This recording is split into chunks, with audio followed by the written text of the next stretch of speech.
അവതരിപ്പിച്ചത്. ഈ ഒരു ചോദ്യത്തിനും ഇന്നേ വരെ വസ്തുതാപരമായിട്ട് ഉത്തരം നൽകാൻ ഈ തെരഞ്ഞെടുപ്പിന് ഇനി 24 മണിക്കൂർ മാത്രം 24 മണിക്കൂർ പോലും അവശേഷിക്കാത്ത ഈ സന്ദർഭത്തിൽ പോലും കേരളത്തിലെ ഏറ്റവും പ്രധാനപ്പെട്ട വിഷയങ്ങൾ ഉയർത്തിക്കൊണ്ട് BJP മുന്നോട്ട് വെച്ച ഒരു ചോദ്യത്തിന് പോലും വസ്തുതാപരമായിട്ട് ഉത്തരം നൽകാൻ കഴിയാത്ത പ്രാപ്തിയില്ലാത്ത ഒരു ഭരണകൂടമാണ് പിണറായി വിജയൻ ഭരണകൂടം. ഈ ഭരണകൂടത്തിനെതിരായിട്ടുള്ള വികാരം ഈ കേരളത്തിൽ ഉയരണം. ആ വികാരം മുതലെടുക്കാൻ ഇവിടുത്തെ UDF പരിശ്രമിക്കേണ്ട ആവശ്യമില്ല. കാരണം UDF ഇതിൻ്റെ പങ്കാളിയാണ്, പല അഴിമതിയുടെയും പങ്കാളിയാണ്, ഇവിടുത്തെ യുവാക്കളെ ദ്രോഹിച്ചതിൻ്റെ പങ്കാളിയാണ്, ഈ കേരളത്തെ നശിപ്പിച്ചതിൻ്റെ പങ്കാളിയാണ്. രാഷ്ട്രീയപരമായിട്ട് തന്നെ CPM-ഉം കോൺഗ്രസും പരസ്പരം പങ്കാളികളാണ്. ഈ പങ്കാളികളുടെ ഭരണം അവസാനിപ്പിച്ച് വികസിത കേരളത്തിന് വേണ്ടി NDAക്ക് അനുകൂലമായിട്ടുള്ളൊരു അന്തരീക്ഷമാണ് ഉണ്ടായിരിക്കുന്നത്. ഈ അന്തരീക്ഷത്തെ അട്ടിമറിക്കാൻ വേണ്ടിയുള്ള കുപ്രചരണങ്ങൾ ഈ ഇവിടുത്തെ ജനത അർഹിക്കുന്ന അവഗണനയോടുകൂടി തള്ളിക്കളയുമെന്നാണ് BJPക്ക് പറയാനുള്ളത്. ചില കാര്യങ്ങൾ നമ്മുടെ മേയർ ശ്രീ രാജേഷ് സൂചിപ്പിക്കും. ഇന്നലെ മെനിയാന്നും പറഞ്ഞ കാര്യങ്ങൾക്കൊന്നും ബഹുമാനപ്പെട്ട മന്ത്രിയോ അദ്ദേഹത്തിൻ്റെ സഹപ്രവർത്തകരാരും തന്നെ മറുപടി പറയാതെ ഒഴിഞ്ഞു മാറുകയാണ് ചെയ്യുന്നത്. അപ്പോൾ ഞങ്ങൾ പറഞ്ഞ കാര്യങ്ങൾ വസ്തുതാപരമായി അവർ അംഗീകരിച്ചിരിക്കുകയാണ്. ഇന്ന് ശ്രദ്ധയിൽപ്പെട്ട ഒരു പ്രധാനപ്പെട്ട കാര്യം ഞാൻ ജില്ലാ കളക്ടറോട് ഞങ്ങളുടെ പ്രതിഷേധം പറഞ്ഞിട്ടുണ്ട്. അതായത് ഹരിതകർമ്മസേന അംഗങ്ങളെ പോളിംഗ് ബൂത്തുകളിൽ പോളിംഗിൻ്റെ സഹായികളായി നിയോഗിക്കാൻ വേണ്ടി ഒരു ഉത്തരവ് ഇന്നലെ ഇറങ്ങിയിട്ടുണ്ട്.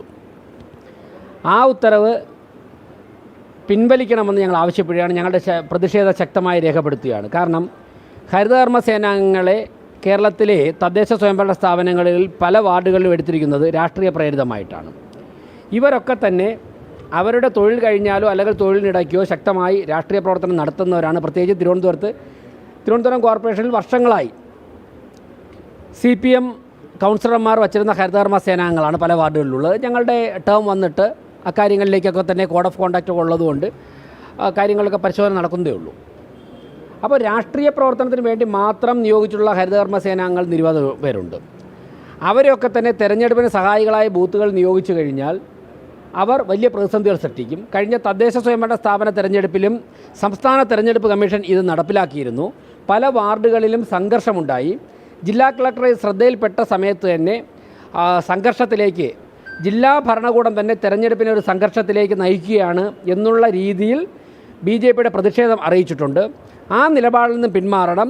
അങ്ങനെ അവർക്ക് വോളണ്ടിയേഴ്സിനെ ആവശ്യമുണ്ടെങ്കിൽ മറ്റ് NCCയോ അതുപോലുള്ള മേഖലകളിൽ നിന്നും ആകാം. മറിച്ച് ശക്തമായ രാഷ്ട്രീയ പ്രവർത്തനം നടത്തുന്നവരെ നാളെ ബൂത്തിൽ അഡീഷണലായിട്ട് CPM-നെ സഹായിക്കാൻ വേണ്ടി ഒരാൾ കൂടെ ഇരുന്നോട്ടെ എന്നുള്ള നിലപാടാണ് ജില്ലാ ഭരണകൂടവും തെരഞ്ഞെടുപ്പ് കമ്മീഷനും എടുക്കുന്നതെന്നുണ്ടെങ്കിൽ ശക്തമായി ഞങ്ങൾ പ്രതിഷേധിക്കും. ബൂത്തുകളിൽ നിന്ന് തന്നെ ആ പ്രതിഷേധം ഉയർന്നു വരും. ഇതാണ് പ്രധാനപ്പെട്ട ഒരു കാര്യം. മറ്റൊന്ന്, ഞാനിപ്പോൾ പട്ടം കേന്ദ്രീയ വിദ്യാലയത്തിൽ നാളെ പോളിംഗ് സ്റ്റേഷനുണ്ട് വട്ടിയൂർക്കാവ് നിയോജകമണ്ഡലത്തിൽ. അവിടെ പോയി വെരിഫൈ ചെയ്ത് കൺഫേം ചെയ്തതിന് ശേഷമാണ് പറയുന്നത് 100 മീറ്റർ ദൂരം തെരഞ്ഞെടുപ്പ് കമ്മീഷൻ അവിടെ മാർക്ക് ചെയ്തിട്ടുണ്ട്. എന്നാൽ CPM-ൻ്റെ ബോർഡ് വച്ചിരിക്കുന്നത് ബൂത്ത് ഓഫീസ് കെട്ടിയിരിക്കുന്നത് ഈ 100 മീറ്ററിനുള്ളിലാണ്. അത് ആവശ്യപ്പെട്ടപ്പോഴേക്കും മെഡിക്കൽ കോളേജ് സർക്കിൾ ഇൻസ്പെക്ടർ പറയുന്നത് അതവിടെ ഇരുന്നോട്ടെ, BJP പ്രവർത്തകരൊക്കെ ബൂത്തിനകത്തിരുന്ന് അവിടുത്തെ കാര്യം നോക്കിയാൽ മതി എന്നാണ് മെഡിക്കൽ കോളേജ് സർക്കിൾ ഇൻസ്പെക്ടർ പറയുന്നത്. അത് റിട്ടേണിംഗ് ഓഫീസറെ അറിയിച്ചിട്ടുണ്ട്, സിറ്റി പോലീസ് കമ്മീഷൻ ഓഫീസിൽ അറിയിച്ചിട്ടുണ്ട്. ഇതുവരെയും ഒരു നടപടിയും സ്വീകരിച്ചിട്ടില്ല. അപ്പോൾ LDF-ന് പ്രത്യേകിച്ചും വട്ടിയൂർക്കാവ് നിയോജക മണ്ഡലത്തിൽ എന്തും ആകാം എന്നുള്ളൊരു സമീപനമാണെങ്കിൽ അതിനെ അംഗീകരിച്ചു കൊടുക്കാൻ സാധിക്കില്ല.